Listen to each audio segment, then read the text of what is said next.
sitting right here. I'm sitting.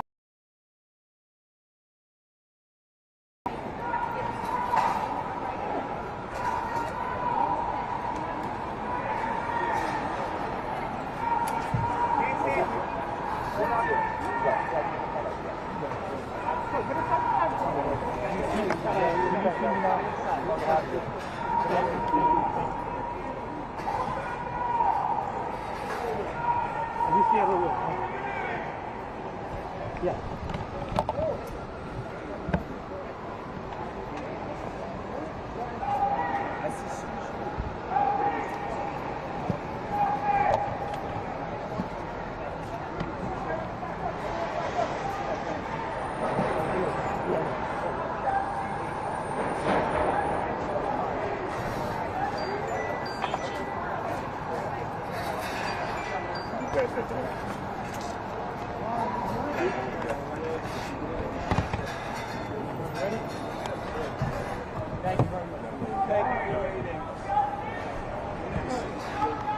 Just for names, this is Andre Zachary. This is Georgiana's father.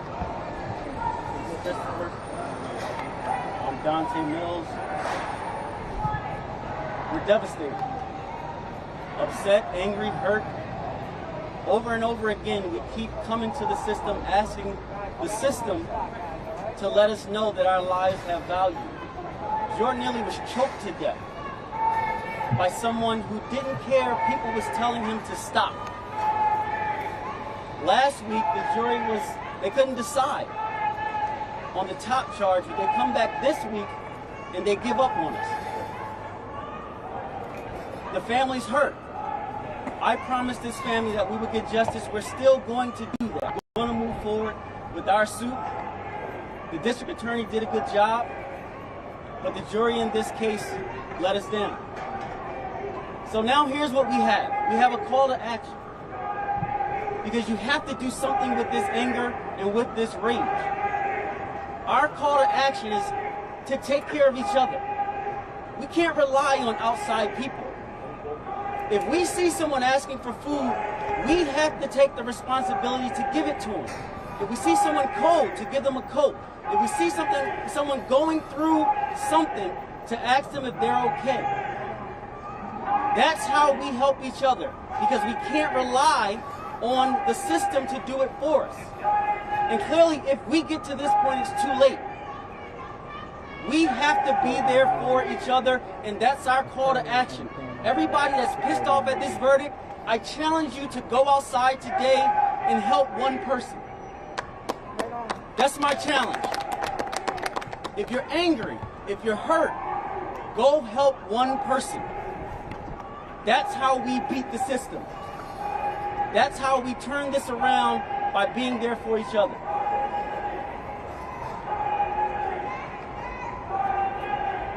I just want to say, I miss my son. My son didn't have to go through this. I didn't have to go through this either. It hurts. Really, really hurts. What are we going to do, people? What's going to happen to us now? I had enough of this. The system is rigged. Come on, people. Let's do something about this. Let's do something about it. Too often, we have Eric Garner's mother here. There's too often this is happening where we're left alone in this society. We got to stop that. We have to change how we impact each other. Jordan came on that subway car. The first thing he asked for was food, and he was killed. And the person who killed him was not held responsible. We cannot allow this to keep happening.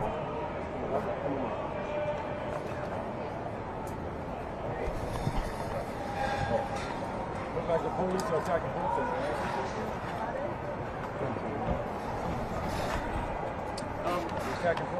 Good morning, everyone. Here we stand once again in front of this unjust system. I stood here 10 years ago because they did not give justice to my son with the chokehold. I fought hard to get the anti-chokehold bill passed, which did pass. But it shouldn't only be for police officers, it should be for civilians also. No one deserves to be choked to death. And you know, we're in that courtroom and people are cheering for the verdict. They made the loudest noise, the judge did nothing. But when his father spoke out, they put him out the courtroom. Is that justice? Or what? We can't allow this to keep going on. We have to fight this system. That's what I had to do. I had to fight to get the little justice that I got. I got one police officer fired. There's more that need to be fired. But I tell this family, do not give up. Because that's what they want you to do. They want to discourage you. Just like they tried to discourage me. But 10 years later, I'm still fighting. And I'm not only fighting for myself, I'm fighting for families like yourself. That's why I have to come out when this injustice is done. If this had been the other way, if your family had murdered this so-called innocent guy now, it would have been a different story. He would have been in jail or would have never came out. But they don't do the same to us. It's two justice systems. You know that. And we have to stop this. And the only way that we can stop it is to stand together. Those of us who are against what happened, we have to speak up. We can't treat this just like another news story, not another press conference. We have to speak out, speak up, and stand up. So I just say today, we did not get justice once again. And I am saddened. I am truly saddened by this situation because it keeps on happening and no one is standing accountable for their actions.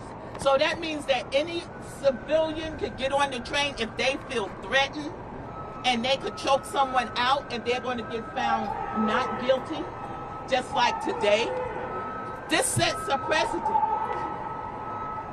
And we can't let this happen. If the police can't do it, the civilians can't do it either. And I just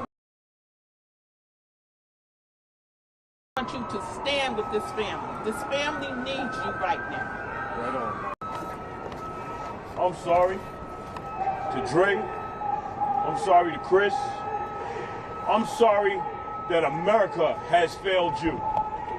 You've come here, you've shown discipline, you've shown strength, you've shown love, you've shown how to carry yourself with composure when you're facing this machine, this American judicial system that cannibalizes our people.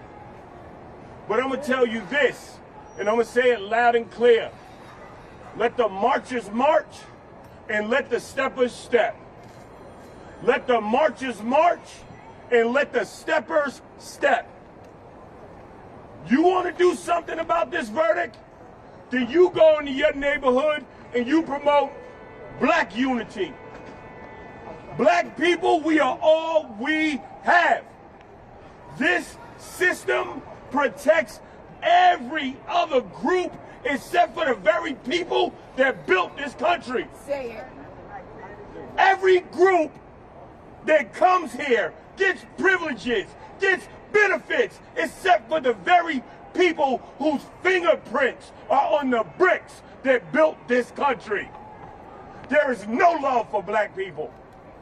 There is no love in the system.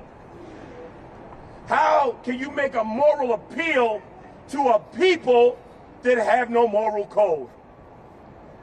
How can you preach love to racists that got on theft? Stop this. When things happen to you, you step up and defend yourself. Just like everybody else seeks justice on their own, just like everybody else has vigilantes, we need some black vigilantes. Kill us for being loud? How about we do the same when they attempt to oppress us? I'm tired. I know you're looking for us to be like, oh, go and march. Go and march. No.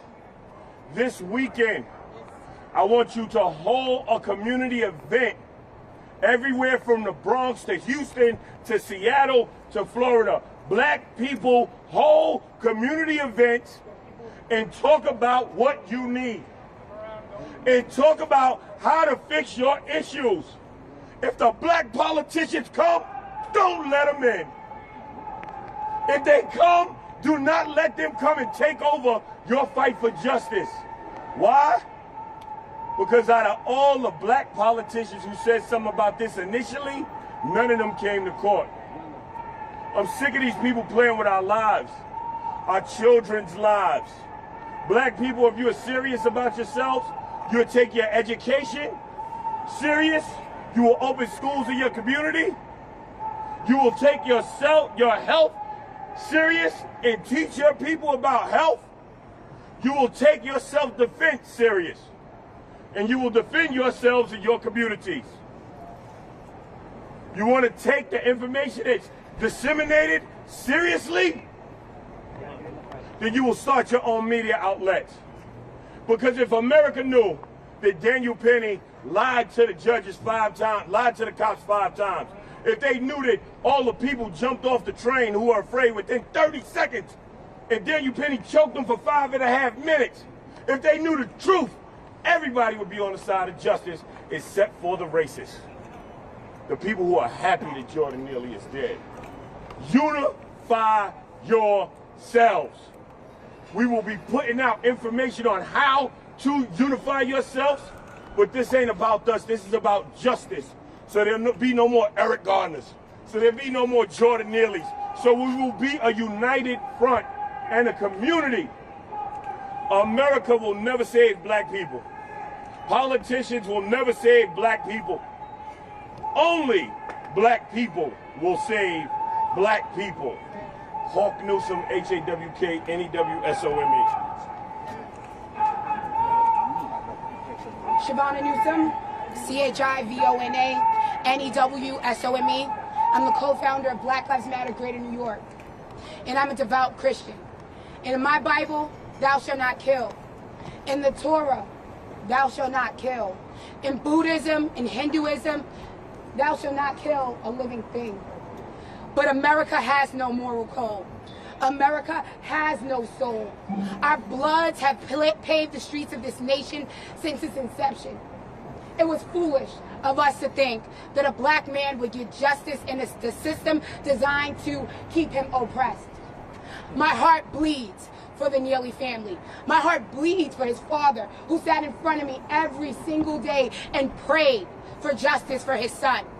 There is no one coming to save black people, or else we wouldn't live in these ghettos, we wouldn't be in these prisons, and we would be further along than we are. We wouldn't be at the absolute bottom. So forgive me for being jaded and cynical, but once we saw those 9 white jurors, we knew that this case was over. 9 of them. 9 white jurors. How could there not be an uproar that the same person who got off Kyle Rittenhouse, who got off O.J. Simpson, was used here? And shame on you, celebrities and politicians who claim not to be racist, because the racists spoke loud and clear. John McCain's daughter, she had something to say. I think she incited a riot for the right. Phil Mickelson, he had something to say. Kid Rock donated $3 million. And if you look on social media, if you look at the hatred spewed across against us, against black people, against a man who was sick, because when there's a crisis of drugs in America, I'm sorry, it's only a crisis when it's a white person, an opioid crisis. Jordan was labeled a drug addict and labeled a crackhead. The only crime that Jordan Neely was guilty of was the color of his skin. Come on. But luckily for Daniel Penny, his skin was not like Jordan's, because you honestly wouldn't have seen our face. The NYPD would have arrested him after 3 hours. The justice system would have found him guilty. And shame on this jury. Because to be real, they didn't even try. Once the lesser charge was removed, they came back an hour later and said it was deadlock.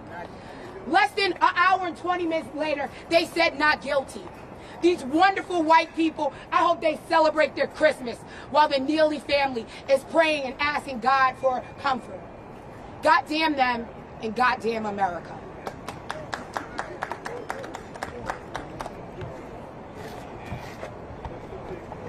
And when I say unto the wicked, thou shalt surely die, because thou givest him not warning, nor speaketh to warn the wicked of his wicked ways, his blood shall I require at thy hand.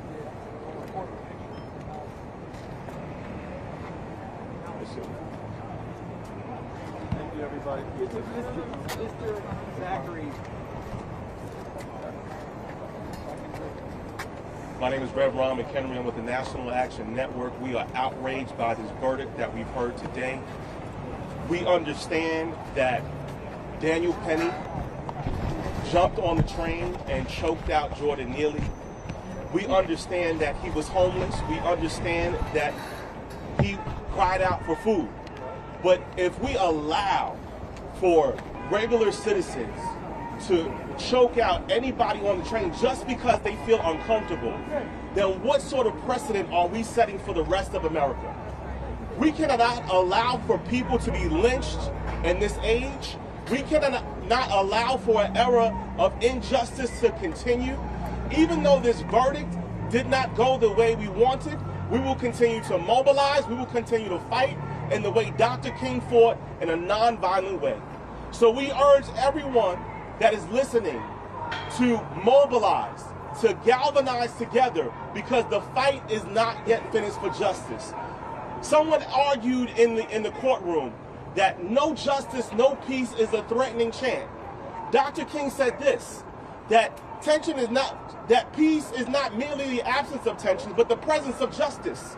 If we can't see justice by this system, then there is no peace in America, and we will continue to fight until we see the peace that Dr. King talked about is realized in this day and age. Justice for the Neely family.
Hey guys, could you slide apart just a little bit?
You guys cannot block the sidewalk, all right, guys? Come on.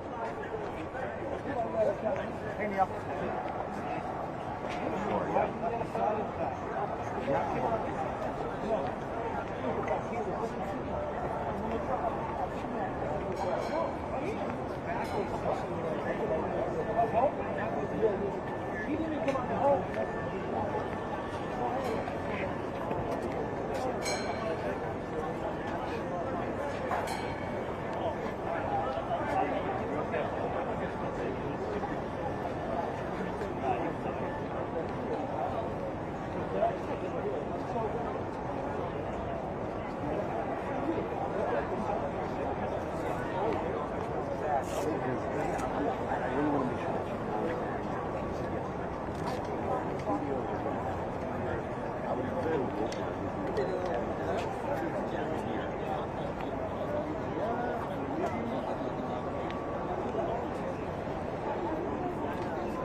to make sure she did.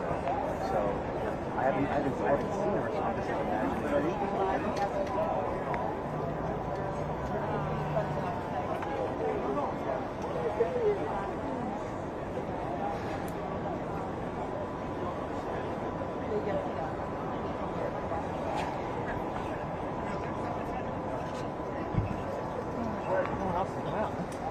Okay, yeah. I guess call me or let me know when you know more. Thank you.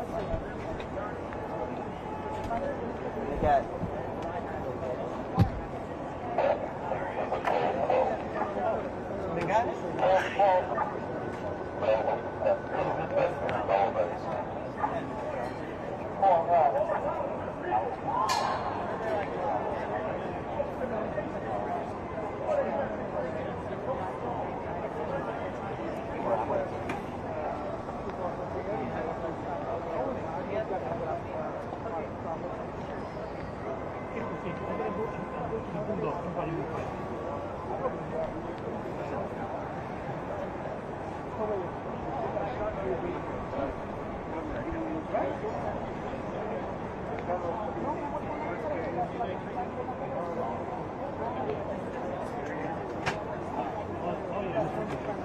Keep moving out of here. Hands up.